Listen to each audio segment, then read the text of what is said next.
We back. Yeah, we back. We back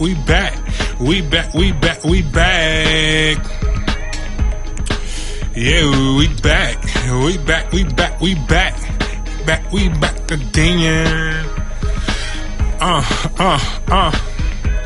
Get myself set up real good and all that. What up, podcast land? I'm back. We back. What up, podcast land? It's your boy Brentel. On the I Can't Afford to Quit podcast. No co-host today. I'm going to do something I've been wanting to do for a while, which is get my dad on the podcast. So that's what we're going to do here. Not much. How you doing? Yeah, I'm doing all right. All right. We rolling. We on the podcast right now. Okay. Everybody, this is my dad. Tell him. Why are you laughing? Cause it's just it's dead space right now. So I just, okay. Yeah. I just Hey, well, hello everybody. There you go. I'm Brentel's father. Yeah. How you feeling? What's that? Doing all right. All right, that's good. I'm doing all right. That's good. Did you get the email? Did you get the email I sent you? Yeah. Okay, cool. I just got it. I sent you one back. Okay. It was saying I couldn't open it because I wasn't in Google Chrome. Oh, sorry. Dang. Yeah. Well. So. Hey, what's up? What you the only one there? Yeah, I'm the only one here today. Oh, okay. I'm sorry. We'll go with NBA talk. Cause right now they got OKC on ESPN. What do you think they need to do to win consistently? Because their offense is stagnant. Well, I just think they're probably gonna need more time to come together. Mm-hmm. You know what I'm saying? Yeah. I think after the first half of the season, you'd be able to get you have a better assessment on whether or not they're going to be any good or not. Mm-hmm. Because, I mean, you got to look at Paul George and Carmelo, they're new there. Yeah. Other pieces too?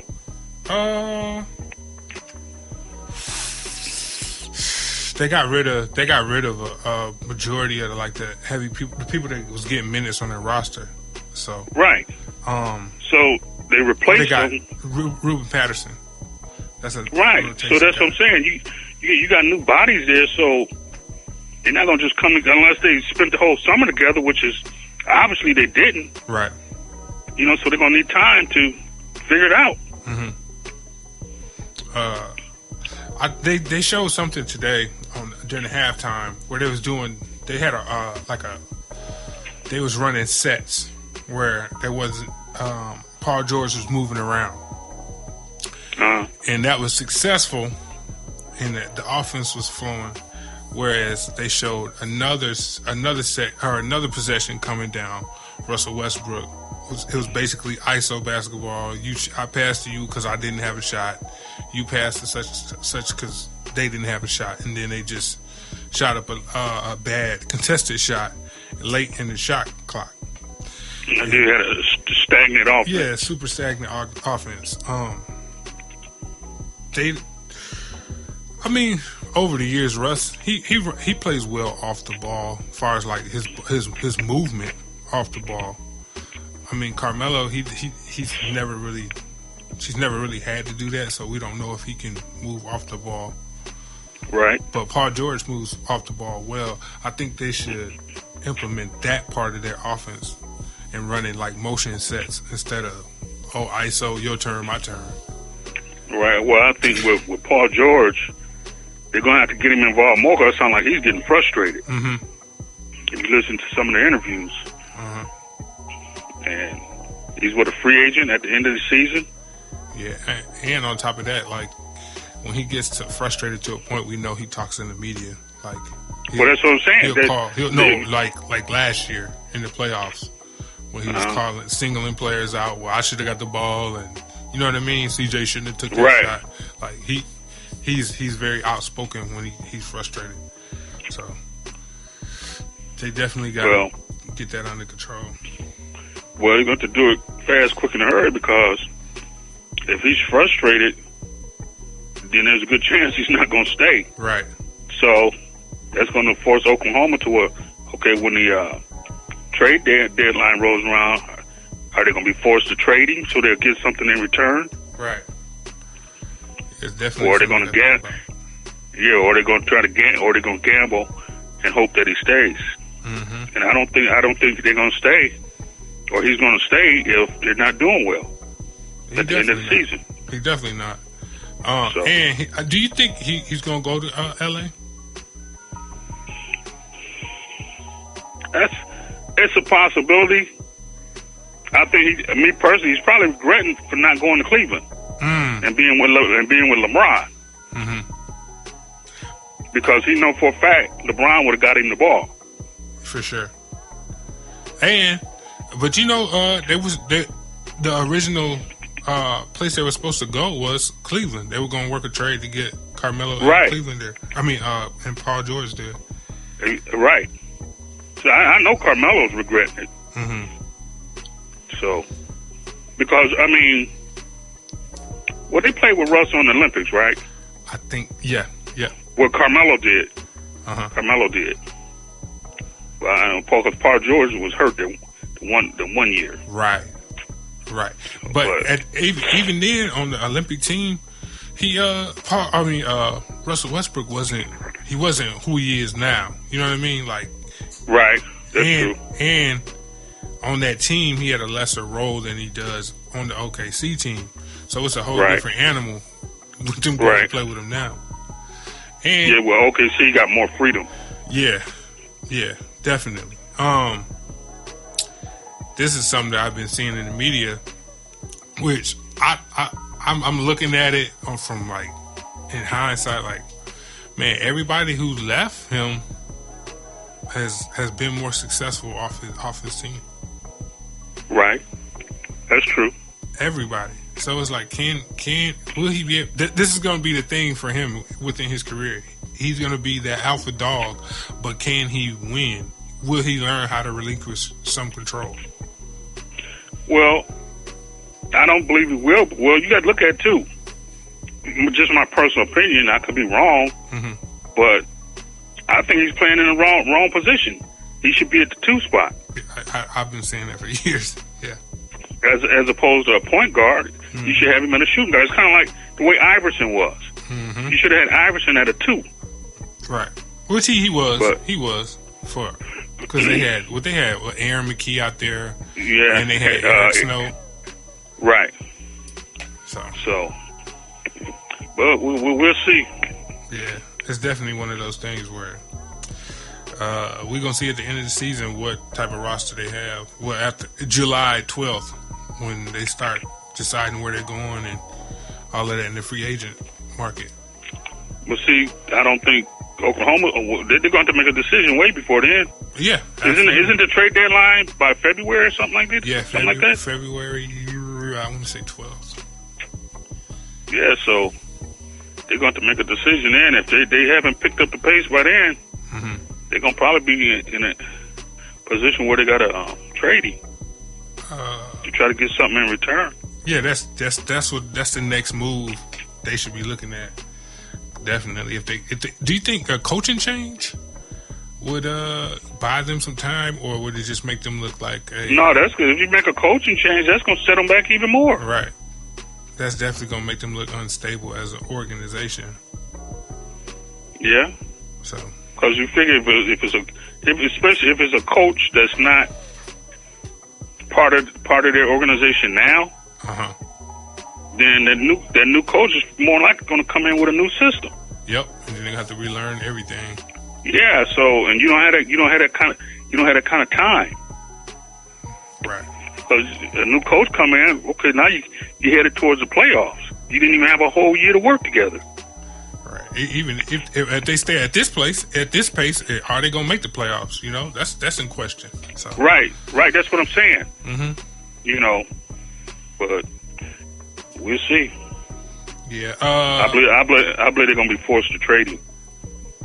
I think so. I wouldn't be surprised. I wouldn't be surprised if that happened. Where's if they do trade him? What's the destination? Do you think for him to prime destination for him to land? Cleveland. Yeah. Oh yeah, definitely. Cleveland. I mean, it'd just be downright dirty if he went to Golden State, you know. But but he would fit in, you know.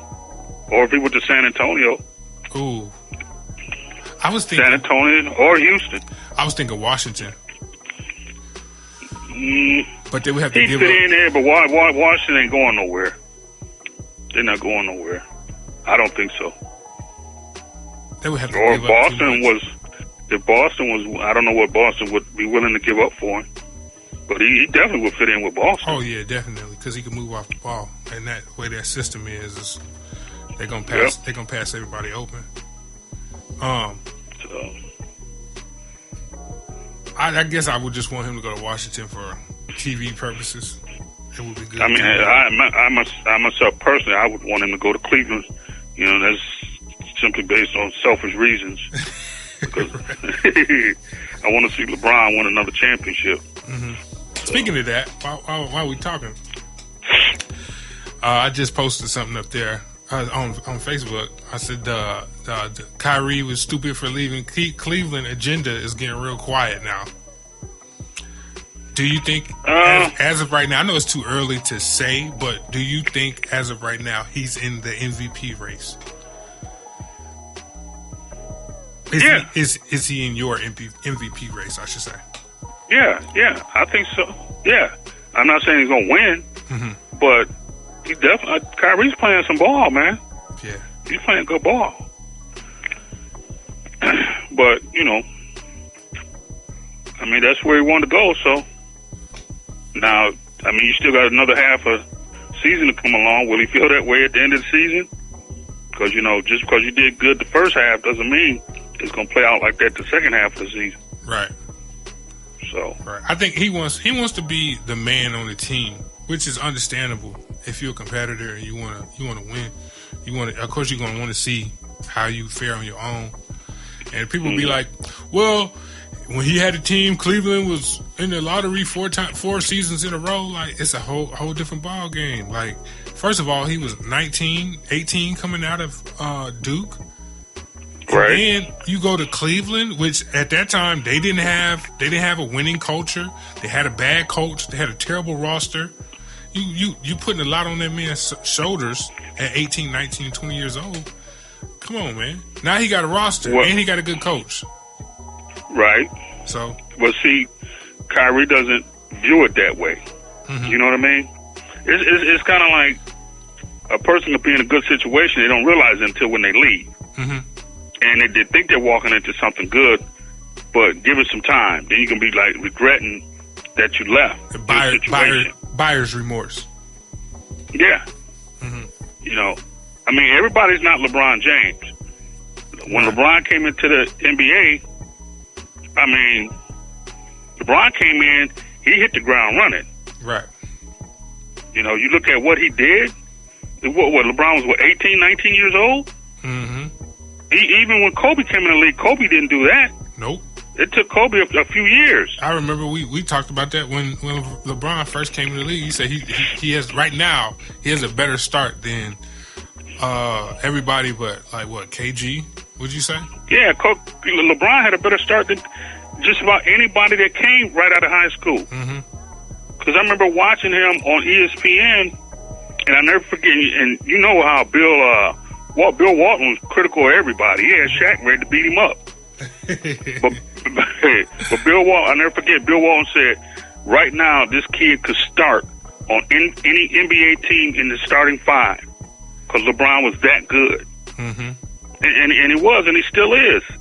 LeBron hasn't slowed up a bit. Right.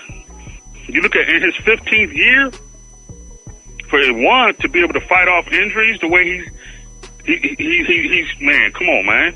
it's a testament to technology and his work ethic, his man. work ethic, and like, but he's always trying out new and innovative, health things or procedures or whatever. I wouldn't say procedures, but like ways of eating, ways of working out. Like he's on the court with that like yoga ball and stuff like that. Like he is diving into every possible way he can to stay healthy, and that's like that. The future basketball players should be looking at what he's doing. You know what I mean? They should be studying him. Because I mean, it's also a test to like him being gifted athletically to stay healthy like that. That's true. But they're part of Dad, you got to be fortunate and catch some breaks here and there. Right. But a lot has to do with your nutrition and your lifestyle. Right. You know, you can't be always drunk. You smoking weed and come on, man, all this other stuff, and then you expecting your body to hold up. It don't work like that, man. Right. It just doesn't work like that. But you know, they try to discredit him all they want. LeBron a bad dude, man. Yeah. It put when that video I sent you earlier today, that put things in perspective for me, because it's like, while he was saying all this, I'm like, dang, I forgot about that. You know what I mean? Like, I forgot. Yeah, well, I've been saying that for the longest, man. It's like you want to gloss over Micheal Jordan's first 7 years. Right. You want to gloss over like that don't count. Right. And then, I mean, to take it a step further, if you really want to be real about it, they say, you know how they try to say, LeBron quit in the playoffs against Boston and San Antonio. He didn't show up and stuff like that, right? Okay, if you really want to go there, did LeBron ever, because he got stressed out and was getting pressured by anybody, did he ever just quit the league altogether and say he was retiring and walked away and call himself going to play baseball? Because he damn sure wasn't playing baseball. I don't know what the hell that was he was doing. But he damn sure wasn't playing no baseball. He was just out there. Did LeBron ever do that? No. Nope. So when you want to talk about quitting, that's what the fuck is quitting. Motherfucker, you come back after the win and shit done blew by. Right. And just like what he said, man, they still won 56 games. They won 50. Yeah, I mean, no, but think about it, though. Right, but think about it. All that stuff LeBron was dealing with, as far as personal stuff, with the teammates, you know, and I don't know how true it was, but they said that's what was bothering him. But not once did LeBron quit. Did he just, I'm going to take this year off? He didn't say that. He just dealt with it, man. The dude was getting attacked from all angles. But he stayed with it. He didn't quit. Right. But then you want to compare him to somebody that did quit for 2 years. They can call it what they want. Motherfucker, you quit. Now, you call it what you want. He quit. Quitting is quitting. Because they was on, huh? I said, quitting is quitting. If the shoe would have been on the other foot, they would have said LeBron quit. Yeah, I mean, dude was stressed out. I mean, it's unfortunate that it's what happened to his dad, but they was talking about the gambling and, you know, make the bets and all this whole bullshit. And that could get to anybody. But all I'm saying is, why is it that you so hard on this one guy, but you let this motherfucker slide? Man. What it comes back to, like we had, me and you had this conversation, that people try to protect his legacy. Yeah. They try to protect this legacy and like aura of Micheal Jordan, like this whole story and like myth, he's like a mythical figure. It's like this. When Mike came onto the scene, there was a lot of people saying, "No, he ain't better than Dr. J. He ain't better than Dr. J." I mean, that went on for years. But the bottom line is, somebody's gonna always be better, man. Right. Just accept it for it was, dude. You was great in your day, but there's gonna be somebody that's gonna come along that's gonna be a little bit better than you. That don't mean you got. Not once did Dr. J badmouth Micheal Jordan. Not once. He's super classy too. Yeah, he didn't talk crazy or that old black motherfucker. He ain't better than me. You know. Don't you ever compare him to he get rings? Remember when he did that with Steve? Yeah. Dr. J didn't do none of that, man. Mm-hmm. He just let people talk. It comes down to that. Like, well, that ego, the ego that Michael Jordan has, like, it's almost a psychotic ego that he has. That Kobe has it. I think Russ probably has it too. I would say Russ has it. I mean, it's like this, man. Michael Jordan is a bad boy. Mm-hmm. But at the end of the day, somebody's going to always come after you, and it won't be a bunch of people that come after you. Maybe one or two, and it may be once in a generation time frame, once in a decade or whatever. That's going to be better than you. Right. It's just that people try to hold on to their era. You know what I mean? Mm-hmm. Mm-hmm. They don't want to let it go. And come on, man. Yep. And then not only that, take it a step further. If LeBron had the squad that Michael Jordan had, nope, he did not have this when they went 72-10. Right. Me personally, I believe that 72-10 Chicago Bulls team would have beat the Golden State Warriors. Yeah. I believe they would have beat them. But you can say that. You can say that in hindsight, though, because you talking about this team with Kevin Durant on it, or that 73-9? I don't give a damn which team Golden State put out there. Come on, man. You had Ron Harper at point, Michael Jordan at shooting guard, Scottie Pippen, Dennis Rodman, and Tony Kukoc. Come on, man. Stop, man. Stop, man. That's an all-star team. All-star team. But see, and people don't like that. They like this. So he made everybody better. And come on, man. Come on, dude. Dude, listen, man. Dennis Rodman, as good as he was, right? Mm-hmm. And the way he played. What's dude's name? Draymond. Draymond, yeah. Draymond never would have played. Because Dennis would have been getting kicked out every game. Oh, yeah. I didn't even think about that. Yeah, emotionally. Draymond Green, the way he's hyped up and charged up, Dennis would have got under his skin easy. Easy. He would have got Draymond. Draymond would have been spending like half of the playoffs on the bench. Well, no, he wouldn't even been in the arena because he had been getting kicked out the game. Yep. With the way Dennis was, Dennis used to antagonize people. Yeah, Draymond definitely would not last. He wouldn't last against Dennis Rodman, man. Not that he didn't have the talent to. He didn't have. Draymond Green doesn't have the temperament to be able to deal with somebody like Dennis Rodman. Right. Yeah. That's good stuff. And then we know the other part of the roster is self-explanatory. You got Jordan and Pippen. They cover a lot of space on the wings. Yeah. Then Ron Harper's 6'7" as well. Yeah. Look at the backcourt, man. Come on, man.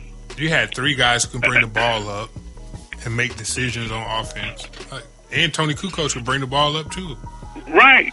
And you had all of them play good defense. Mm-hmm.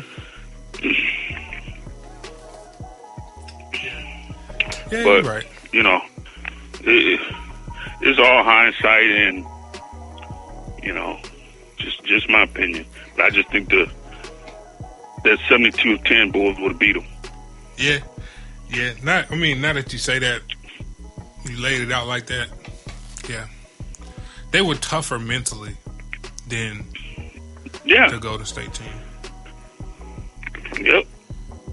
It's just the only thing I worry about is like, well, if they would adjust to the era, right?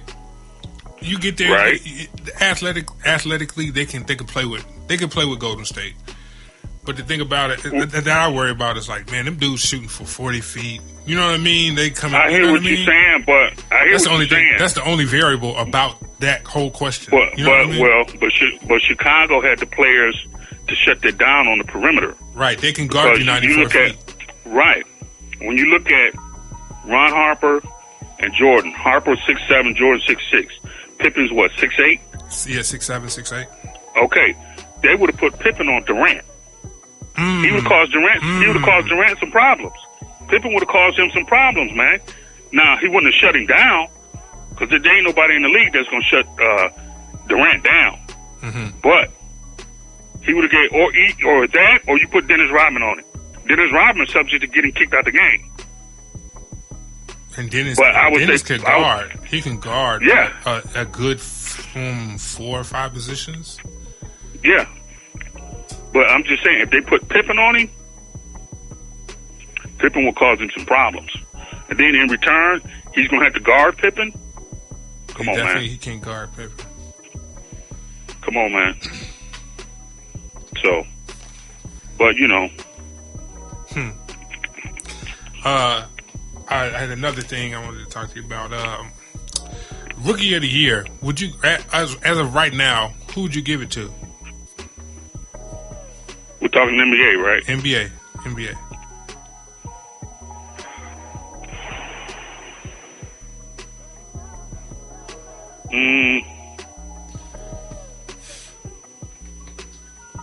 Rookies? Yeah.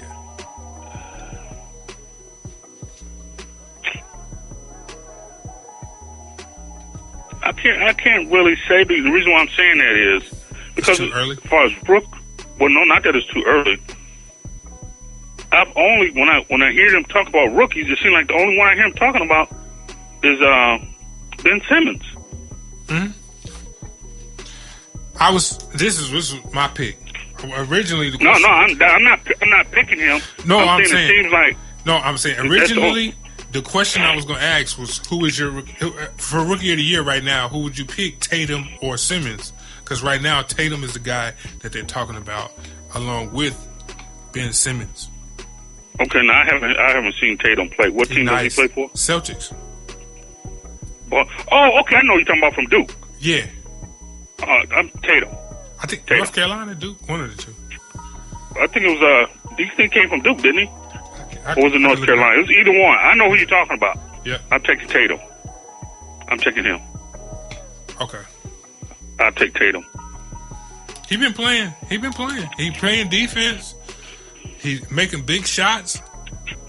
He's. I don't know if that's a product of him fitting into the system so well, but he on what they got the best record in the league, ain't it? Right?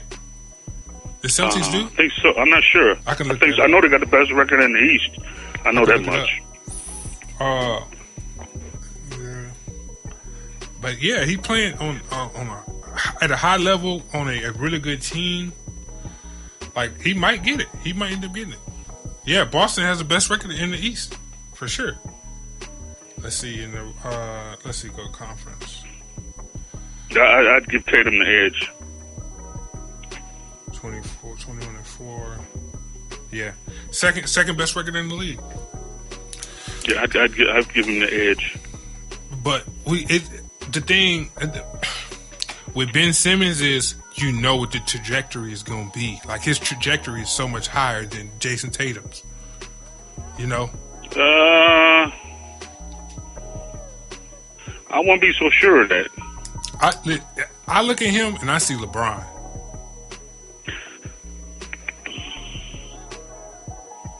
Have you been watching Philly this year? Yeah. I've been watching him. I've been watching him. I see LeBron. He's a little bit stronger and bigger than what LeBron was coming into the league, but the way his game is. Well, I'm gonna say this. I'm gonna say it's very similar to LeBron's, but he's not as quick. Right. He's not as fast. Right. He's not as athletic as LeBron. Right. So that right there, that's a limitation right there. Whereby with Tatum, I mean, he's still got room for improvement. Right. And he plays defense. Right. That means he's a two-way player. He's not a liability on the other half end of the court. You know what I'm saying? Yeah, I wasn't expecting him to be as good defensively as he is. Like I was not expecting that. So, and the one thing I hate is a Joker just want to shoot the ball, or what Ben Simmons, that doesn't apply to him because he passes the ball too. Right.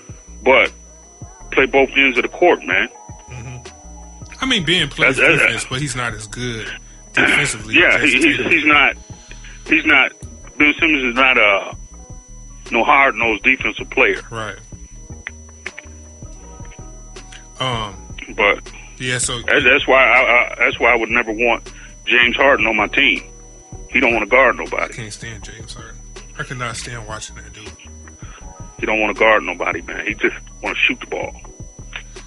Like, and the thing about defense is anybody can play defense. It's an effort. It's an effort thing. You gotta want to play defense. Defense is just you gotta want to. Mm-hmm. You gotta want to and take pride in shutting the guy down. Right. But athletically, he's athletically gifted. It's to play defense. Like the guy, he's strong as an ox. He's quick. He's fast. He's smart. He could be a hell of a defender if he really wanted to. If he put forth the effort. If he really wanted to, he could be. He has all the gifts and intangibles to play really great defense. He just doesn't want to, and that's the most irritating thing about watching him. I can't even watch him. Like, seriously, like, you make a great shot, you get to the rim, whatever. You're taking 10, 15 free throws. That doesn't matter because you're not expending the same energy on defense. Of course, you're gonna have all the energy to do it with offense. That's not impressive to me. You just playing one half the court, man. It's not impressive. What about your man? You just let your man drive right by you. Right. You just stand there and look at him. Now your big man's in foul trouble because you keep letting your guy get to the rim. Like, come on. Yep. So I figure, what's his face? Chris Paul would at least, get some type of effort or, push him on the defensive end. Like, hey man, if you want to get to the next level, you got to play defense. But, right. I mean, last year he stepped it up a little bit, but he still what is it? Man can't guard a cemetery. So, but moving on to something else I wanted to talk to you about, because I know as far as like health, and we talked about LeBron being, fortunate, playing in situations that he's been in. Thibs running his players into the ground, man. Thibodeau? Yeah, man. Again, his roster, he is a 7-man rotation, but his starting 5 is leading the league in minutes, like averaging minutes. Like it's again. To me, I think that could be more of because him being old school, and he's a defensive coach, hard-nosed defensive coach at that. I think that first 7 is the ones that he really trusts, you know what I mean? Right. And I don't know if it's at the other ones, say the other 5 or 6, that he don't really trust them to do what he wants, you know what I mean? And then again, that comes into how good of a coach you are, because it's all about player development. Well, that's true. That's true. But you can either the Joker got talent or they don't. Right. And if they're not meeting his standard, then he's not going to have that much trust in them. Absolutely. Because think about it. Jimmy Butler had already proven himself to Thibodeau at Chicago. Gibson. That's too. why. Right. So that's why he wanted Jimmy Butler last year. He wanted him last year, but he couldn't get him. Right. Because Jimmy's a hard-nosed, all-around good player. Yep. He plays both ends of the floor. He plays both ends of the court. So, but I don't know. It could. For the young guys, I think that it could be a situation where, okay, if he put some other people in the game, they probably would lose even worse. I mean, as far as the record is going, I mean, let's look at the record where they're sitting at. I mean, Minnesota is in the 4th seed, You're in the 4th seed in the West. Do you want to stay at that point, or do you want to have guys getting hurt? You know what I'm saying? You playing all the minutes. I hear what you're saying. I hear what you're saying. Management. He does it over and over and over and over. Come on, man. At the end of the day, you want to be able to make it through the season, into the playoffs with your squad. Yeah. But I think what he's probably looking at is, if I bring in these other dudes, we ain't gonna be in the 4th spot. We're gonna be in the 9th spot. Right. Or I get you put your second unit in, and then again, you can offset your units. If you don't have to put all 5 of your bench players in. You can put 1 or 2. Give guys a rest. It's all the thing of management. But listen. But see, here's the thing though. It's kind of like, okay, you remember how Cleveland was last year? Mm-hmm. It didn't matter if they left Kyrie on the floor. Mm-hmm. As soon as LeBron went out the game, when he was in the game, they could have like a 10, 12-point lead. I mean, as soon as he go out the game, within 2 minutes, that team would cut the lead into like a 2 or 3 point lead. Right. Just that quick. As soon as he left the floor. Right. So that right there is, you need better players. Yeah, you're going to get some better players. Yeah. Then that way you can give him a break. You know. Definitely. So, yeah, I agree. I understand it, but it's just like Thibs, man. Listen, you're doing the same thing over and over and expecting different results. That's insanity. Right. Yes, insanity, but if you don't have nothing else to work with, right, to maintain that level where you're at, then you're kind of forced to. Yeah. You know what I'm saying? Like I said, they're in the 4th spot now, right? Mm-hmm. If he come with those other players, what he's probably looking at is, we're not going to be in the 4th spot. Yeah. We're going to end up, like, we're not even going to be 8th. We're going to be 9th or 10th. Then you ain't even got to worry about being in the playoffs. I'm looking at the standings. It is shocking to me that San Antonio is the 3rd seed in the West. And Kawhi's first game back was last night. Right. Well, at least they held it down until he got back. They held it down.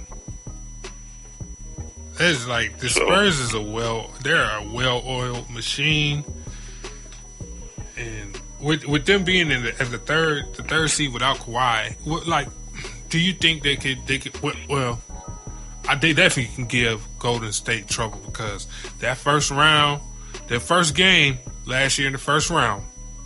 They had Golden State beat. Man, they had them beat until Kawhi got hurt. Was that the first round? That wasn't the first round. Yeah.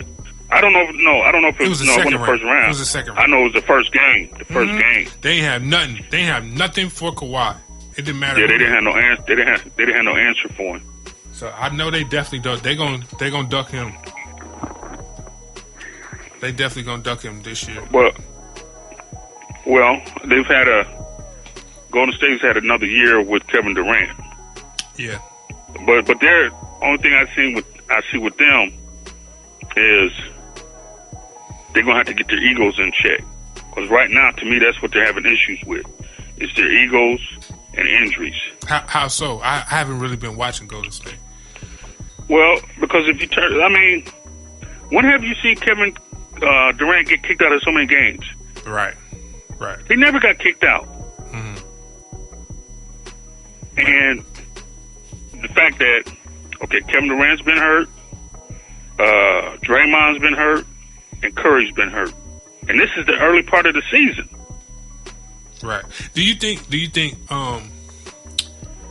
Kevin Durant being kicked out of the games and, being second in technicals when he was like a real chill, ill-mannered guy before, do you think this is him trying to embrace the villain role and just not giving a damn, or what?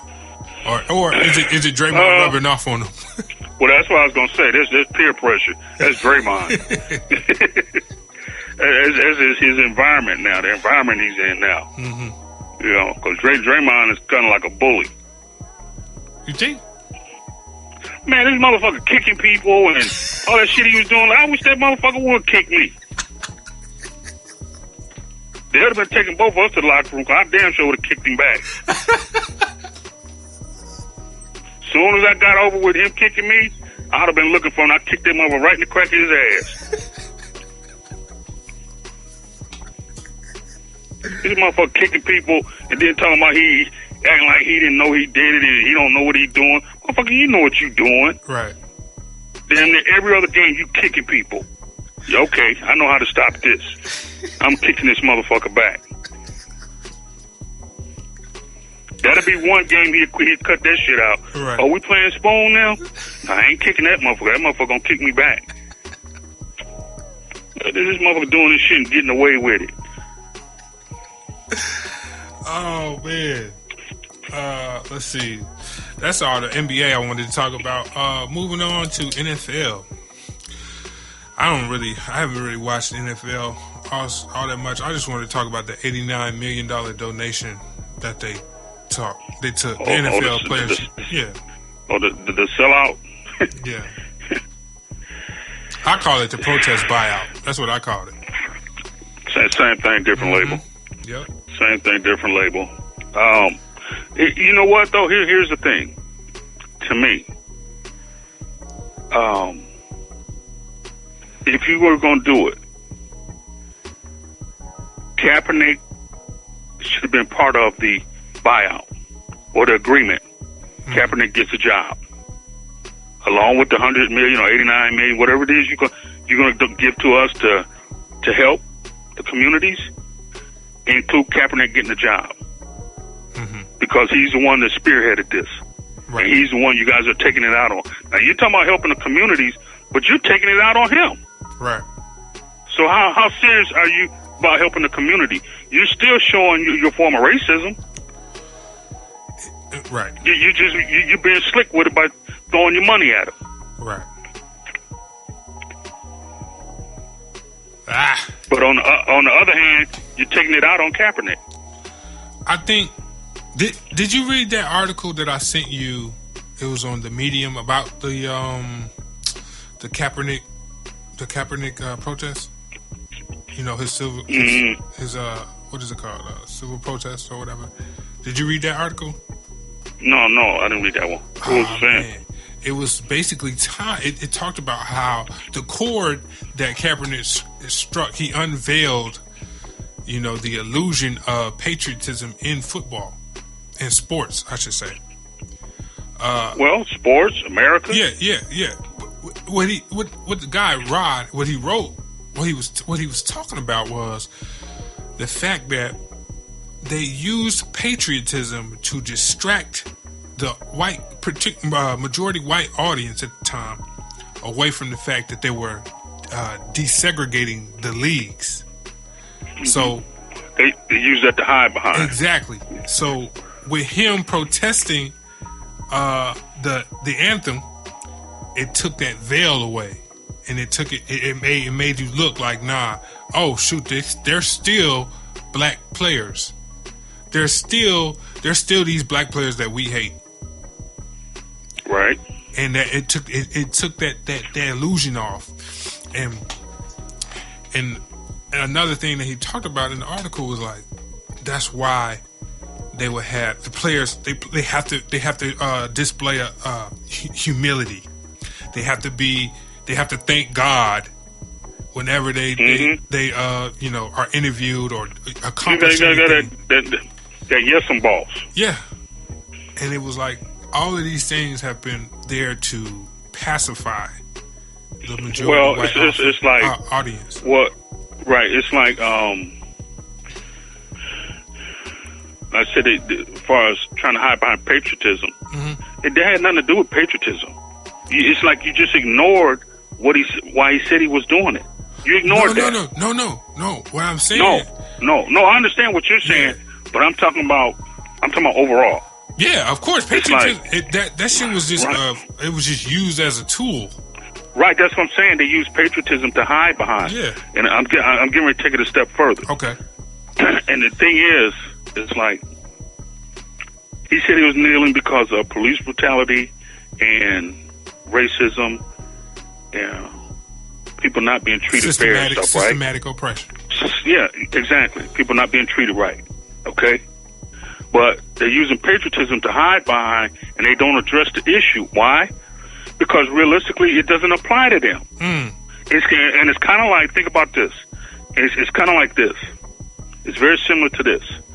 Just like you have the issue now, at the forefront now is what? The overdosing of the opioids, right? Okay. But what is it titled as? It's an epidemic, right? They're calling it an epidemic. And what are they doing? We need to fix this problem. We need to get these people help, right? They're not criminals. Exactly. We need to get them help. Okay. Why is that? Because they're humanizing the people that are using, the majority of people that have the problems with the epidemic. So-called epidemic. Well, who are the majority of the people White using? people. Bingo. That's why I say they're humanizing. Right. When crack came on the scene, it wasn't called an epidemic. It was just a bunch of hood jokers. War on drugs. War on drugs. Yeah, war on drugs. Lock them up. It's not a problem. They just don't want to do. The people that were on the drugs were criminalized. Right. They don't want to do right. Since the rehab. Not having an issue. Not having a issue. It wasn't an epidemic. This is a criminal problem. So it's. It comes. Like I said, it comes back to humanizing. Because the people. Okay, just focusing on the opioid epidemic. They see their sons and daughters, family members, in these people that are, overdosing, whatnot. That's why they're looking at it in a empathetic view. That's why they see it through that view. Right, and it's the same way with police brutality. It's not going to be an issue until, It don't apply to us, so it don't apply to us, so issue. Right, we're not going to concern ourselves with it. I don't know what you're talking about. It don't happen to me, but when it does start happening to you, then it's going to be a problem. We need to fix this. And they keep saying, they keep saying that the police need more training, right? Come on, man. Maybe okay. No, listen. I agree with you. I'm just at the fact that they're saying that. Right. They keep saying the police need more training. When realistically, it's not about the training, man. This is what's in these people's heart. This is what's in their heart, man. We talked about this. Me and you did. You can't train the police officers that are in foreign communities around black people that weren't raised around black people, who don't have black family members, who don't have, black people that they're close to. You can't train them to be empathetic. You can't train. That's something you can't do. I don't care what you say you train the people on. You can't train that, because they're not going to see these people as human beings. They're not going to see them as human beings. They're going to see them as perps, criminals, and troublemakers. That's what they're going to see them as. So as far as it comes down to community policing, man, you can't have some Joe Schmo who's from the suburbs of Connecticut. He moves to St. Louis and he's policing a predominantly black community. He's not going to see those people as human beings. They're foreign to him. So you got to have somebody who grew up in the neighborhood. Right, who relates to him. Yeah, not even relate to him, but knows the character of these people and identifies with the community. You know what I'm saying? That's what I'm saying. Somebody that can relate to him. But here's the thing. This is what gives me is this. They're quick to say it's a crime-infested area, right? So that means if it's a crime-infested area, that means that they got far more cops than any other neighborhood or whatever, right? Okay. Now, you're saying there's far more cops over there in this crime-infested area. My question is this. If you have more cops in this crime-infested area, as you say you do, then why is there still crime? Are you saying that the cops are part of the criminal behavior? Is that what you're saying? Or are you saying that they're not efficient in their job? Like, what are you saying? Yeah, you said that there's more cops, And if it's still a crime-infested area, then there's something wrong here. There's something wrong with this picture. You know what's wrong with the picture? Okay, I say it's a high crime area. That gives me reason to send more police officers there to potentially lock up more black people. Which comes back to have you seen the 13th Amendment or the 13th directive? No. I'm gonna buy that. I'm gonna send that to you. What that documentary talked about was after the Emancipation Proclamation, the 13th Amendment was, introduced, which stated, okay, if you are free, you're free, but if you are found guilty of any crime, we can use you as slave labor. Right. That's a prison system. Exactly. That's what the prison system is now. So modern day slavery. In order to get the prison system filled, what do you have to do? Yeah, you got to find some people to put in there. So we're going to go to these high crime areas, quote unquote, that we deem high crime areas that are what? Predominantly black areas. The people of color. Or people of color. Or poor people. Either or. Right. All of these. And that's what we got to fill up those prisons with those people. And that's what it all comes down to. That's the main point that nobody wants to address. All of that he pulled the veil down on that particular, oppression in this country. And, he even talked about wage difference. Like, nobody addressed the issues. And then another thing that comes back to mind, like, what they like to do to detract your whole mission statement. They like to address your protest and not your reason for protesting. Right? Oh yeah, exactly. And that's what they want to change the narrative. They want every time they want to change the narrative. Yeah. So all of that, and you take that $89 million buyout, which is over a span of 7 years, from 32 teams, that equals out to like $200,000-$300,000 a year from every team, all 32 teams, which is pennies. I mean, that's hamburger money. It's pennies, and y'all accepted that. And then, do you even get a chance? Do you even get to dictate where the money goes? Yep. But I mean, $100 million, like I said, is hamburger money. That ain't no money compared to what the league makes. Over a span of 7 years, that's nothing. That's nothing. And you could tell that Colin Kaepernick had no involvement with that. Yeah, they didn't. I don't even think they consulted him on that. They didn't. They started at first, and then he got kicked out last season. And there's been infighting with, the players ever since. Right. And there was one player speaking on the behalf of the rest of the players that wasn't consulting. And, that came out. And he said, Malcolm Jenkins, which he has stake in, he has a whole bunch of Papa John's restaurants. Which that looks bad. On top, pizza eating motherfucker. Okay. No, do you remember? Were you aware with Papa John's coming out and saying with the protest, that's why their stock, is dropping? Yeah. Racist motherfucker. Yeah. Yeah. Then Jerry Jones comes out. He says something. It comes out that he owns, some stake in Papa John's. So it's just like, man, all it come down to, look. You niggas need to make some money. With Jerry Jones, Jerry Jones said, "You kneel when I tell you to kneel." Mm-hmm. So, if you've been down there or you get up before I tell you to get up, I'm gonna crack that whip.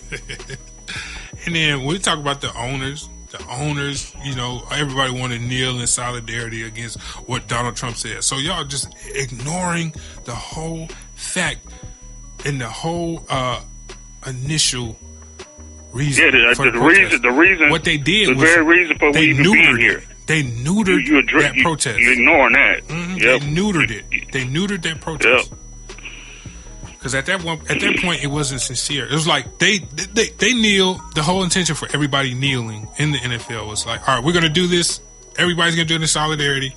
Now it's over with. All right. So you guys stop. Let's get this shit over with. Yep. All right, let's lock arms. And they said, Ray Lewis is out there like, I'll never kneel. Never. I'll never do that. Mother was out there on 2 knees. Talking about he praying. Well, yeah, Ray said he was praying. Get out of here, man. Get out of here.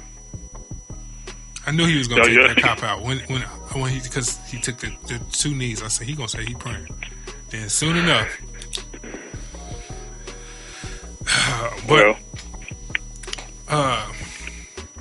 We'll get back to racism in America. This week in racism. But did you watch the Lomachenko Rigondeaux fight? The Rigondeaux, yeah. What were your thoughts? I watched it. What were your thoughts? My thought, I was disappointed. Mm-hmm. I seen where online where it showed Rigondeaux with his glove off. Mm-hmm. On his left hand, and his hand was swollen. It's not broken, but it was swollen. Oh. But still, it's like this. Everything was in Lomachenko's favor. Okay. Rigondeaux had to move up 2 weight classes to fighting to start out with. Rigondeaux is much older than Lomachenko. Lomachenko got to pick the style of gloves they were fighting in. So, but at the end of the day, though, but you can't take anything from Lomachenko. Lomachenko can fight. Dude can fight. I didn't know anything about him. Yeah, dude, I've seen him. I've seen him before. Lomachenko can fight. Mm-hmm. But now the only thing I don't like is this: they put him on a pedestal already. Right, he only has 9 fights. I mean, you can see the potential of where he's going. Yeah, he's not 9-1, right? Right. Yeah. Already, you've had Dan Rafael come out and say he would have given Floyd Mayweather a hard time, or even possibly beat him at 130 pounds. So obviously, you've already taken all of the fights and the footage that Floyd fought at 130, and you've tossed them. Because if you go back and look at them Floyd Mayweather fights at 130, Floyd would have tore his ass up. He was fighting at a whole different pace. Well, different pace. Floyd was. We're talking about he was smaller then, and he was stronger at that weight class. And he was stronger. Floyd. See, a lot of people, they just caught the second half and the tail end of Floyd's career at a much heavier weight than what he started out at. Because Floyd started out at 130 pounds. And Floyd was knocking jokers out. But as he moved up to 35 and 40 is when he started having the hand problems. Right. So he had to change the style of fighting. So when he got to 47 and 54, he constantly had... It's like when he fought... what's the dude's name? Robert Guerrero. Remember, he fought Robert Guerrero when he first got out of jail? It's a woman beater. Yeah. That was his dad. Yeah. Okay. Yeah. In the 8th round, I don't know if you remember, when Floyd had Robert Guerrero hurt, because that round Floyd cut him, too. And he had Robert Guerrero up against the ropes. And Robert Guerrero wasn't firing back. That's when I knew Robert Guerrero was hurt. Because Robert Guerrero is an aggressive fighter. He comes forward. And when I seen he wasn't firing back, I said, okay, dude is hurt. But then I saw Floyd back off of him. And immediately I said, okay, Floyd hurt his hand. He hurt his hand. Because the position that Floyd had him in, Floyd was getting ready to knock him out. But obviously, whatever punch it was, he hurt his hand. So he backed away. And his last fight against Andre Berto, coming down the stretch in the 12th round, when he hit Berto with an uppercut, when Floyd was against the ropes, he caught him with an uppercut, and Berto fell into him. Berto was hurt. Right. And Floyd started teeing off on him. And Berto was wobbling. So I said, oh, Floyd getting ready to get rid of him. But then I see Floyd, he backed off of him. I said, okay, Floyd hurt his hand. Then after the fight, they showed he'd hurt his hand. That's what it was. But the thing is, going back to him being 130 and 135. Floyd used to crucify dudes, man. Floyd used to be crucifying. That stuff that Lomachenko does, that jumping in and out, Floyd would have figured him out, and Floyd would have timed him. Because Floyd had the hand speed and the footwork. But what gets me is this. Now, they talk about Lomachenko's footwork, which is, he got brilliant footwork. I'm like, they said, no, they've never seen nobody do this before. I said, wait a minute. How quick have y'all forgotten about Pacquiao? Pacquiao had some serious footwork, had great hand speed, and knockout power. You don't think Pacquiao could have dealt with Lomachenko? Come on, man. Come on. With the punching power that Pacquiao had at 135 and 140, man, Pacquiao would have cleaned that dude's clock, man.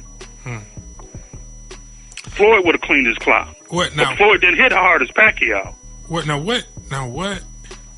What weight class is Bud at? I want to say, is Bud at 130, right? With Lomachenko? No, Bud. Oh, Bud moved up to welterweight, 147. Oh, shoot. Okay. Because he unified the belts at 140. He had all 4 belts. And then he moved up to 147.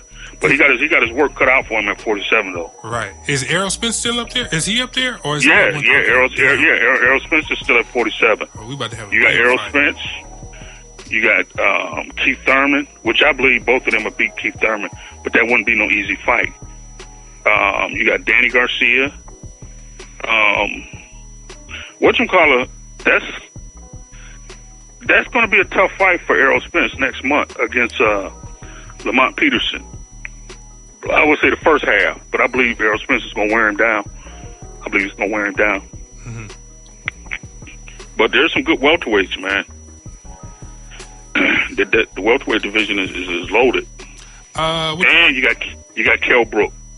Right. And I forgot about what's his name? Sean,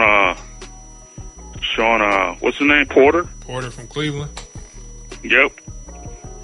So 47 is loaded, man. But I think Crawford, in my opinion, I think he'll beat every welterweight except Errol Spence. Yeah, I knew you were going to say Errol Spence. I don't think he'll beat Errol Spence. To me, Crawford has the overall better skills. I think he has overall better skills. But, man, that punching power and the way Spence puts his punches together, and he's a body, he attacks the body. I don't know if Crawford will be able to stand up to that, man. I don't think he'll be able to stand up to that. Now, if he could get Spence hurt early, he has a better chance. Right. But Spence got a pretty good, decent chin, too. But that joker, man, he started on your body, and then once he gets you to drop your hands, you can pretty much cancel Christmas. Then he's going to be aiming for your head. And he got some serious knockout power. Man. So it's looking like 147 is going to be where the big money fights are going to be in boxing. Yeah, 47. Then you feel it. What do you think about that Deontay Wilder and Joshua fight? Do you think that's going to be a big fight, or they don't have they haven't built up the cachet yet? I believe. Well, they built up the cachet, but I believe Joshua's running. Why? I believe he's why. Yeah, like to me, Wilder is not. He's not a polished. He just started boxing not too long ago. You know what I mean? Like, he's not a polished fighter. He's not a polished fighter. I mean, Johnson has the better boxing skills. Yeah, Joshua. Yeah, but he's got the better boxing skills. He's an overall better boxer as far as talent. But Dante has the equalizer, punching power. Right. Punching power. And then you have to look at Mark Breland, his trainer, Mark Breland. Because what he's doing is styling Dante the same way he fought as a professional. Okay. Mark Breland, he won a gold medal too. Back in, Mark won it in, what was it, 88? 88? I don't think, was it 88 or 92? Let me see. I think it was 88. It had to be 88. Mm-hmm. Yeah, it had to be 8. It was 88. Yeah, it was 88. Back in 88. And you look at the way Dante sets up his power punches with his jab. It's the same way Mark Breland did when he turned pro. Or even when he fought. Because Mark Breland was one of the most decorated amateurs in the state of New York. Because he was part of that Holyfield Olympic team. Matter of fact, Holyfield, Meldrew Taylor, Pernell Whitaker, they had a nice squad in the Olympics. Yeah, but I just think that if Johnson gets Deontay hurt, I'm not sure if he can finish him. He can finish Deontay. I'm not sure if he's going to be able to do it. But I know for a fact if Deontay gets Johnson hurt, he's going to finish him. Because I look at Klitschko when he had Johnson hurt. Only reason why Klitschko couldn't finish him because he got tired, and that's because of him being older. Mm-hmm. He didn't have the energy. He didn't have the energy to go after him. That's why I noticed that in the fight too. Like, he got burned out. Yeah, that's because of his age. That's all it was. Whereby if Deontay gets him hurt, Deontay's young enough and will have the energy level to go get him. So we'll see. Yeah. Are you aware of the educational department is narrowing civil rights work across the nation? They cut the funding for like investigations of like school systems, like say if you need to look into systematic problems or mistreatments. Right. They cut the funding for that. Right. This goes back to another thing of, that's not our problem.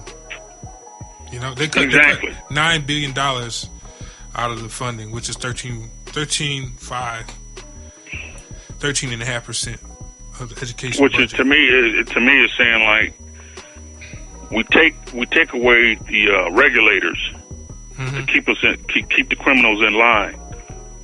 See, in that way, okay, if you don't have them to keep the people in line that's causing these kids problems, then free reign. You're pretty much giving them a green light to destroy these kids' careers before they even get started. Mm-hmm. So what they did to the office is going to mean that they're going to lose 40% of the 5, not 40%, but 40 employees out of the 570 employees that are, in the agency's office for civil rights. Wow, about 8 or 9%. Mm-hmm. Wow. So now with that, that's going to slow down the process of the investigations. Right.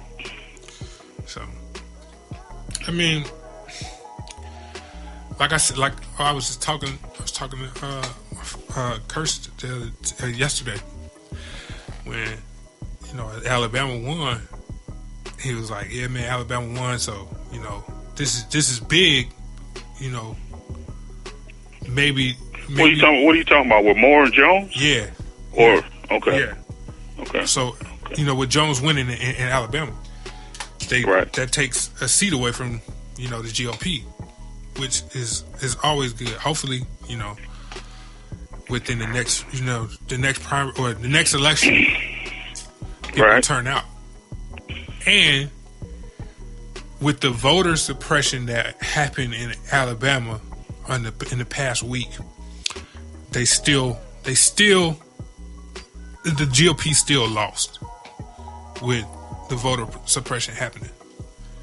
Right. That's a great sign that they can't. There was a lot of people that were unaccounted for in the counties of Alabama, but actually it's the majority is Montgomery and Mobile Mm-hmm. That's where they had the most problems. That's where the most, a lot of black people are in Alabama. So, right. I need to say that to say this. There's going to be a restructuring of government. The ties are going to change. I feel like this happening, it's the beginning of things changing. Right. Well, it's the beginning. As far as with us getting, right. Well, vote. I'm gonna say it could be the beginning. I'll put it that way. Okay. But the flip side of it is they're gonna come back harder. Exactly.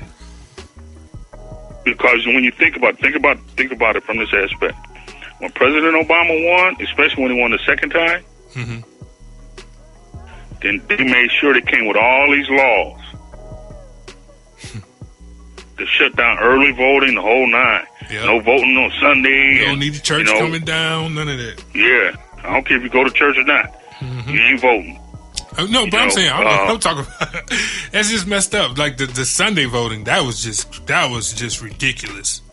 Well, that yeah, right but there, it was the obvious most blatant, what they were doing. The most blatant thing you could do, like, cause that's in a lot of churches that's tradition to come down. Right, that's what I'm saying. So that's fucked up. Right, that was their point. I don't care if you got on a big hat on Sunday or not.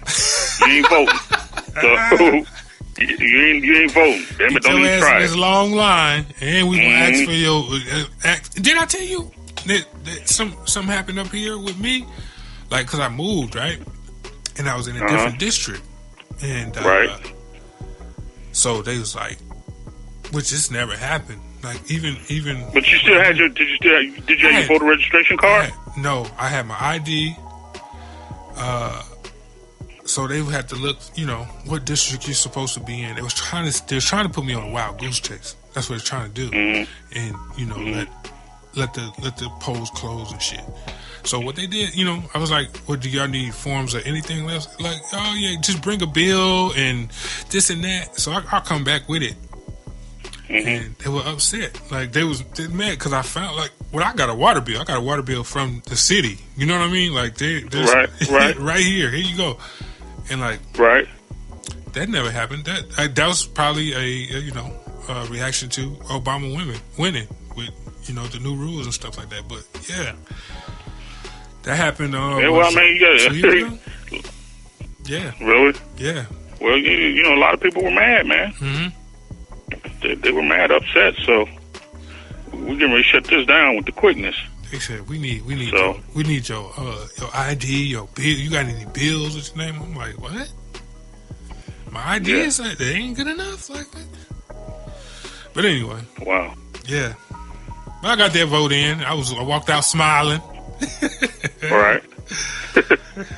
Yeah, but like with the civil rights, the department within the education, department, with them cutting that, man, that's we have to get out and vote, man. We got to get out and vote in the secondary elections, yeah. That's what the mid election. Yeah, midterms. So yep. That's what those are the ones that really count. That really, really matter. So you got to address the issues within your city. Mm-hmm. Your city and your state. Another thing I wanted to talk to you about, redlining. And like how the target areas. Mm-hmm. Yep. For those who don't know what redlining is, it's against the law, but that doesn't stop people. Supposed to be. Yeah, it's supposed to be. Yeah. It's a discriminatory practice in real estate, typically involving lenders that refuse to lend money or extend credit to borrowers in certain areas of town. Meaning, if you wanted to buy a house in a certain area that they didn't approve of, they won't give you the loan, even though you qualify for it and whatnot. Yep. Or they'll give you a higher interest rate. Yes. what I noticed something when I learned about redlining. I learned about redlining after I bought a house. Mm-hmm. Well, I mean, were you affected by it? I don't know, but here's the thing. Now, in Fremont, there's not very many black people, right? Right. But on my street, there is a lot of black people on my street. Really? Yeah. Huh. And I once I learned what redlining was, I started to look around like, Well, had you looked at other houses that they wouldn't approve the loan on? No, there was no situations there. I didn't get it like they forced me out. You know what I mean? It wasn't any situation like that. But it made me think like well,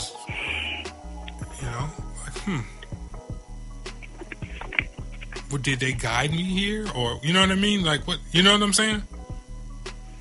Right. I hear what you're saying in reference to that.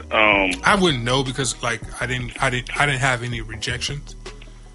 Right. But it's just like made me think like, Well, not having any rejections, and then at the time not really being aware. True. So, because if you're aware, then you know what to look for. Right. But that with the redlining, I guess what I did some research, and the reason they keep you out of certain areas is, say like if it's a black person that goes to a white area, automatically everybody's property value goes down. Right. I did not know that. That's the reason for redlining. Like, I thought that was like, damn, man, this shit is deep, man. This racism is really deep, and you can't rationalize with racism. Right. It's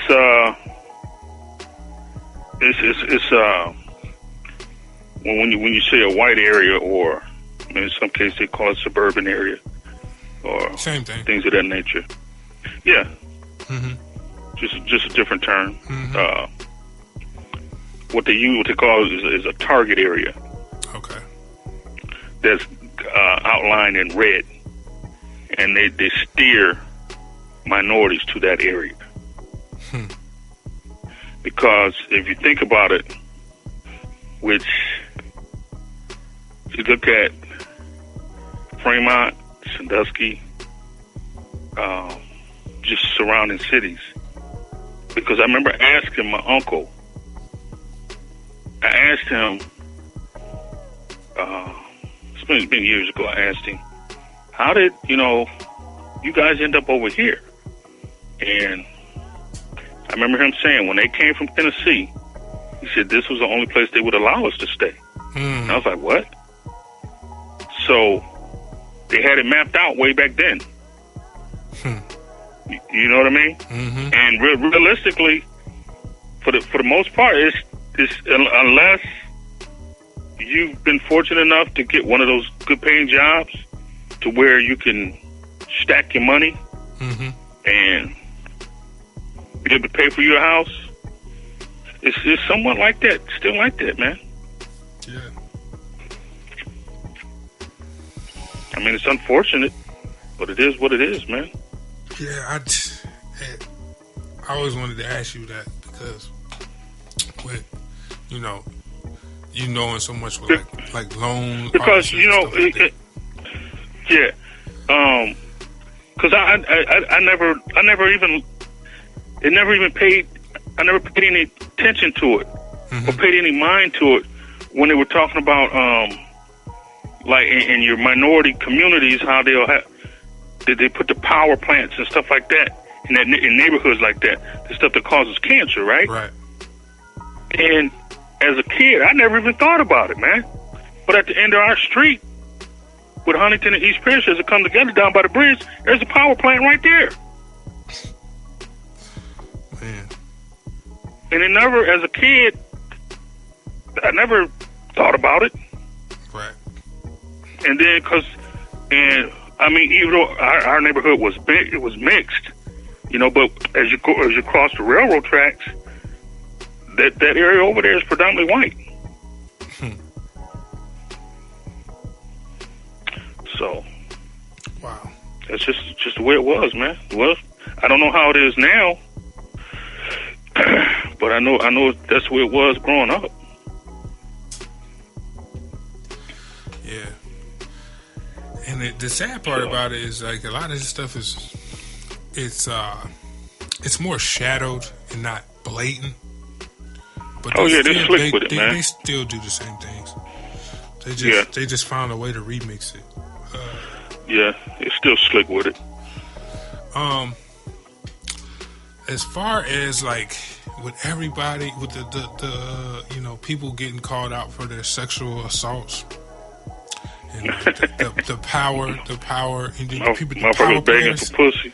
Yeah, mom's begging for pussy.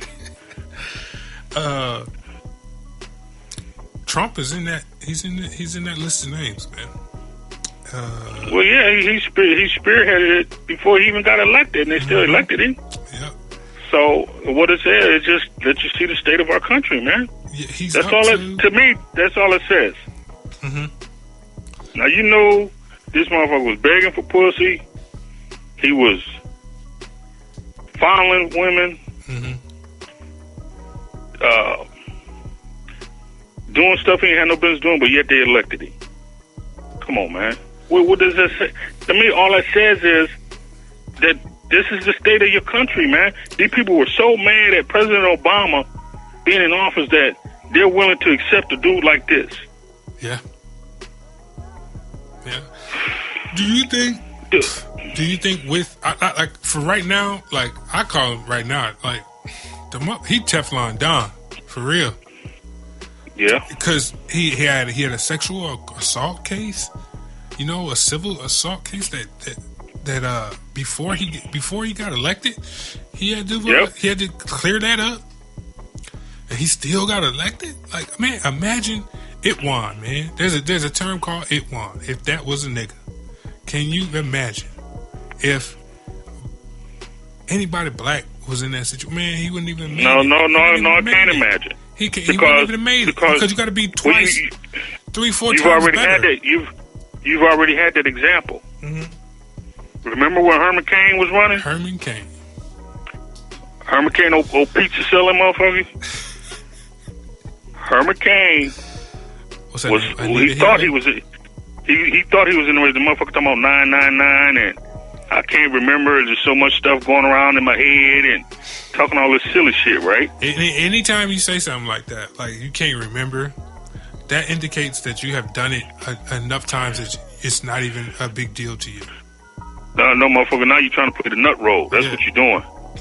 But Herman Cain was out there debating with everybody until they said Herman Cain had, I think it was sexual harassment. Mm-hmm. He was for harassment charges against him, and it was a white woman. You didn't see Herman monkey ass out there no more. They drugged that motherfucker. Get your ass out of here. Drug his ass off stage. Get your motherfucking ass out of here. Threw him out the door like Uncle Phil did Jeff. Yeah. Oh, motherfucker, you was fucking with Becky? Bring your motherfucking ass here. Don't you come back over here. Right. So, and matter of fact, you ain't heard shit from Herman Cain since. That motherfucker, see, Donald was talking about putting up a wall, right? Mm-hmm. Herman motherfucking ass was talking about putting up an electric fence and shit. Herman said put up electric fence. I bet you that electric fence will keep their ass out. Good Lord. But I'm just saying, when they got wind of that situation with that woman, I don't know if it was more than one, but I know it was at least one, and they shut him down. They shut him down with the quickness. Yeah. It made me think, man, like, it's crazy, man. Yeah, they really did. They chose racism over policy. And this last election, like, we have to erase everything. Like, this was a clear reaction to President Obama. They're trying to destroy his whole legacy. And it's crazy because they would be okay with taking his same policy but putting someone else's name on it. Like, we just want that nigger's name off. Anything. See, but that's what they was trying to do with the Affordable Care Act or Obamacare. They can't. He left them a Rubik's Cube they can't figure out. He was too smart. So, because the smartest thing to do for it to be effective is just make some adjustments in it. Mm-hmm. And then that way nobody loses their insurance or anything, and, people will still be good to go. Mm-hmm. But it's still, President Obama's still going to get credit for it at the end of the day. So, since we dislike this dude so much, and we can't figure out how to get around it without him still getting credit for it, we'll just blow up the whole thing. Yep, we have. And fuck how many people will end up. Yeah, fuck how many people will end up suffering behind it. I don't care. We don't want his name in the history books. I'm telling you, it's crazy, man. Yeah, you can't rationalize racism, man. No. Let's see.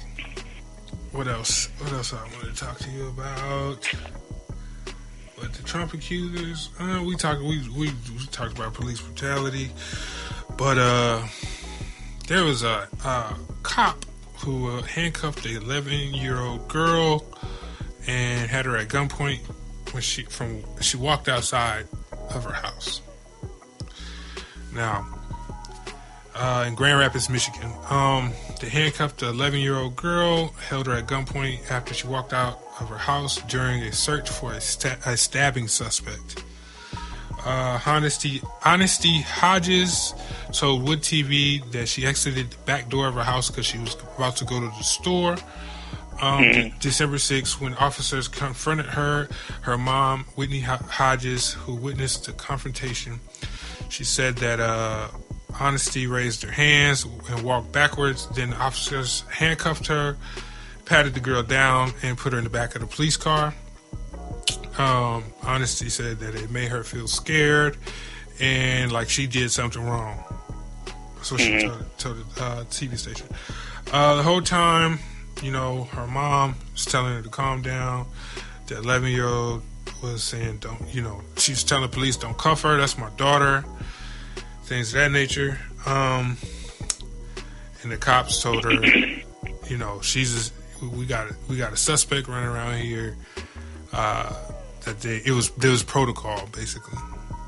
There ain't no damn protocol. Right. The suspect wasn't an 11-year-old girl, was it? It was a 40-year-old woman, white woman. Yeah, that's what I'm saying. Come on, man. Which later they found the stabbing suspect.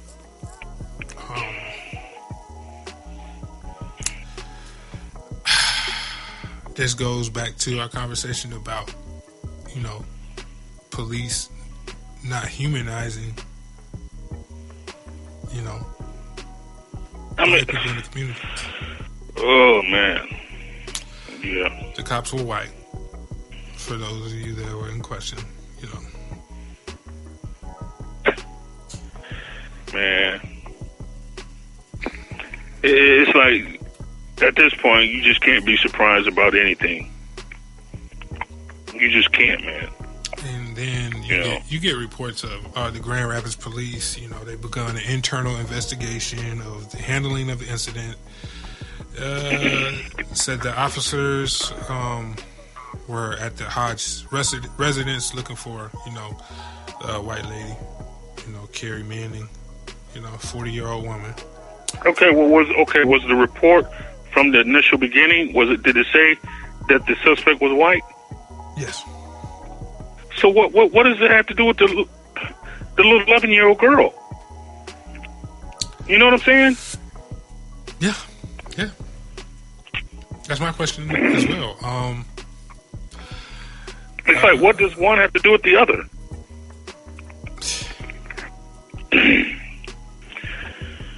Other than, what were you trying to say? This little 11-year-old girl was rolling with her? Is that what you're trying to say? I'm assuming that they thought that the suspect was at the house, which I guess they know the suspect. The family knows the suspect, but still, at the same time, the suspect is not 11 years old nor a black woman. So, why are you handcuffed? Do you think that she possibly gave the girl the knife? I don't. And then, if you suspect that, do you handcuff the child, or do you just pat the child down? You know what I'm saying? Like it was extremely unnecessary. It was extra. Yeah, they're definitely extra, man. They're not going to be reprimanded. They're going to probably not even readdress this issue. They're just going to hope that it blows over. Sweep it under the rug. Mm-hmm. And there's, wow. These incidents happen every day, and there's it happens so much that there's incidents that don't get news coverage. True. You know what I'm saying? True. Yep. And that's what, we go back to Colin Kaepernick. That's what he's talking about. These type of situations, man. And it, like I said, and it's, when it don't apply, then it doesn't matter. Right. And that's the way they look at it. That's the way it's being looked upon. It don't apply to us, so why are you telling us? Yeah. We can lead at it. We can lead it. We've talked enough about racism. It's crazy. Hate to get you guys depressed. I'm gonna talk about what's going on in these viral streets on the internet. There's a video that I came across. A Louisiana father lashing his teenage daughter with a belt.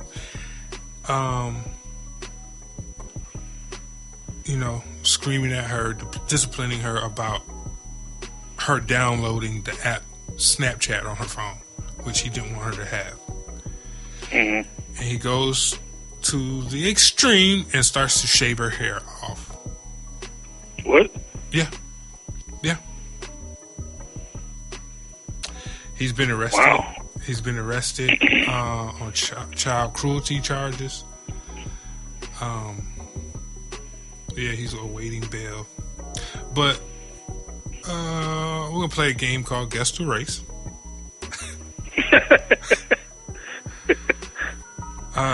Wow. You going to shave her hair off? Yeah. Wow. This is it. I brought this story up because I wanted to talk about, he's black. This is Louisiana. Black father, he's 33 years old.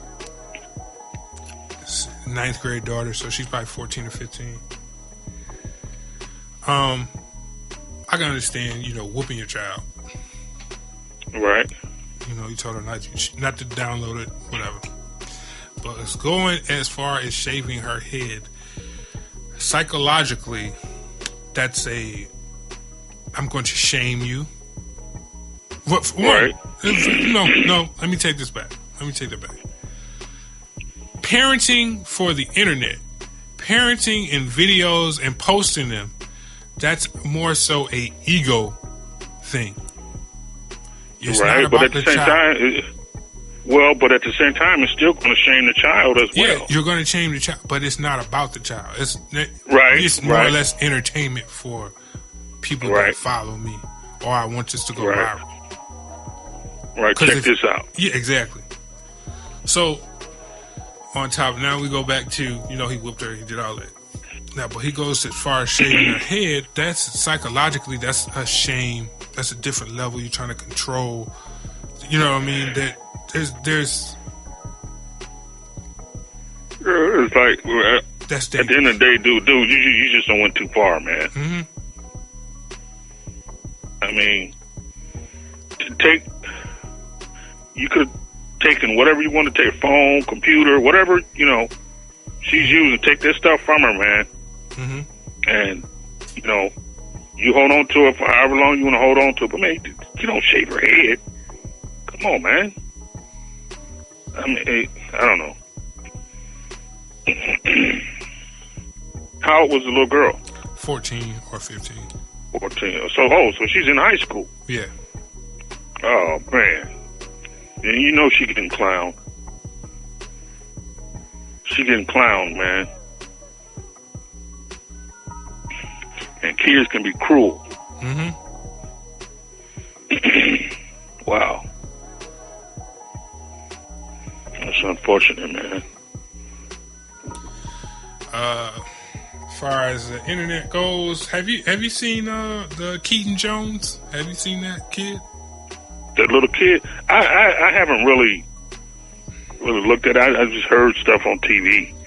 Every now and then I may see something, but I haven't really paid it any mind. He made a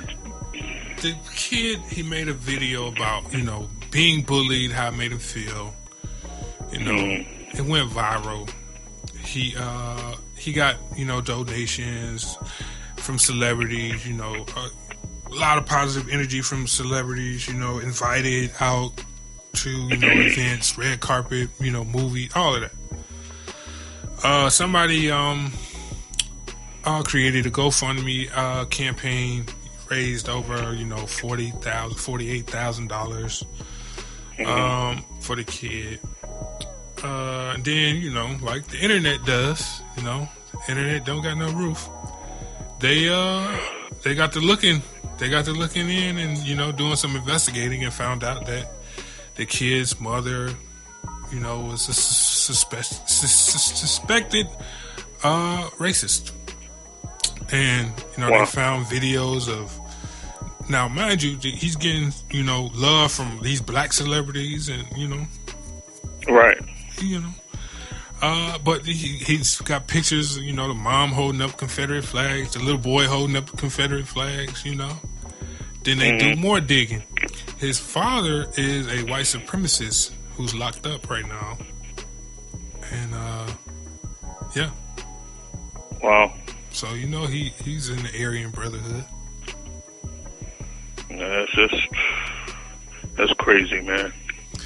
So, then a lot of, I don't know how true this is, but a lot of people saying like, oh, well, he got bullied because he was calling kids nigger.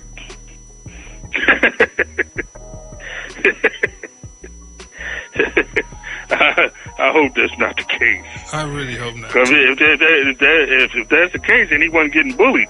He was just getting his ass whooped. Oh, man.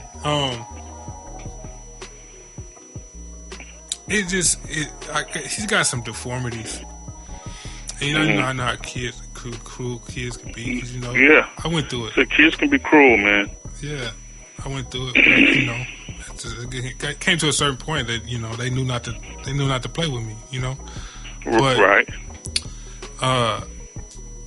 I felt for him initially till everything started coming out. And then it made me think like, damn, man, like black people so quick to help out, and listen, man. No. Black. I'm about to here's the kicker. Help out and whatnot. But the sad thing is, there's a girl, Audrey Davis. I think her name was Audrey. It was a little 10-year-old black girl who killed herself because she was being bullied. Right? Right. Now, this Keaton Jones situation promoted her situation to where, ever since that video came out, their family has raised $40,000 for that little girl's funeral since this video came out. But initially, nobody was really doing it. They didn't care. Right. They didn't even respond. They didn't respond. And it's like, man, it just made me think, man, like, y'all just go. It's like black people be quick to lift up people that will tear you down. Yeah, we're quick to pass judgment on one another. Quick to pass judgment and just like eliminate us from one another. You know what I mean? Just cut one another off over silly shit. But you give somebody else a chance when this motherfucker done some really fucked up shit, but you forgive him. Right. Man, that's just. I don't see it. It's just it psychologically doesn't make sense. How could you humanize? You don't humanize with yourself, but you humanize something else. Well, that's because of self-hate. Yeah, it just don't make sense. It don't make sense to me, man. On one hand, it's self-hate, and then on the other hand, we're some of the most forgiving people we're the most forgiving race there is. But at the same time, then you're dealing with, on the flip side is you're dealing with self-hate, man. Because we were crucifying one another over some silly shit. Right. But then you cut this other joker's slack when he done really done some messed up stuff. That's just like the dude that shot and killed the 9 parishioners, the people in the church in South Carolina, and the family members talking about, I forgive you. It was days. It was days after it happened. Nah, motherfucker. I'll forgive you after I get a hold to your ass. Right. Let me do some damage first, and then we talk about whether or not I forgive you. They had, and then this is how fucked up it is. Okay. They wouldn't have gotten TV coverage if they didn't say that they forgave that dude. We're not allowed to be angry. You know what I'm saying? Not allowed to be upset. We're not allowed to be upset. We just have to forgive. And then, you know, I heard an analogy, man, which if this offends you, I'm sorry, but I have to say this. Black people living in America is like a rape victim living with her offender. A rapist. A rapist. Yeah. And I heard that, I was like, damn. Yeah, that is what, matter of fact, Malcolm X talked about that. It's like, it was spot on, because it's like, man, it's like asking the question was asked for a white person to ask a black person, do you hate me or why do you hate me? That's like asking the rape victim. Yeah. The rape victim, what does she hate the rapist? How can you put it on her? Why are you saying why do you hate me? The rapist asking the rape, why do you hate me? What? So, but it's crazy, man. Stuff is crazy. Yeah, absolutely. That's pretty much everything I wanted to talk about this week. All right, man. All right, you send me my $1 million later. Right. I'll send it in pennies. Don't worry, I can count. Yeah, exactly. Just run it through the machine. Yeah, singles. Get y'all singles. Yeah. That's all I wanted to talk about, man. For our listeners, hit me up at or if you have emails that you want to talk, you want to respond or whatever. I can't afford to quit at gmail.com. The Facebook group, I can't afford to quit. Just search that on Facebook. There's an actual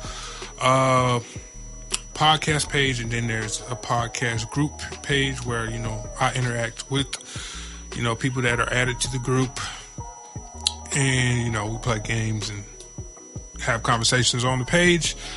Yeah, thanks, Dad. I appreciate you. All right, man. Being on. I'll talk to you later, man. All right. And the fans out there, peace out. All right. Thanks. All right, man. Love you. Love you.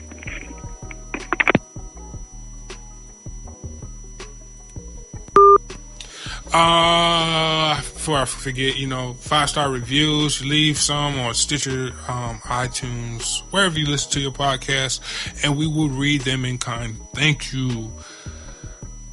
Until next episode, hey, podcast every day.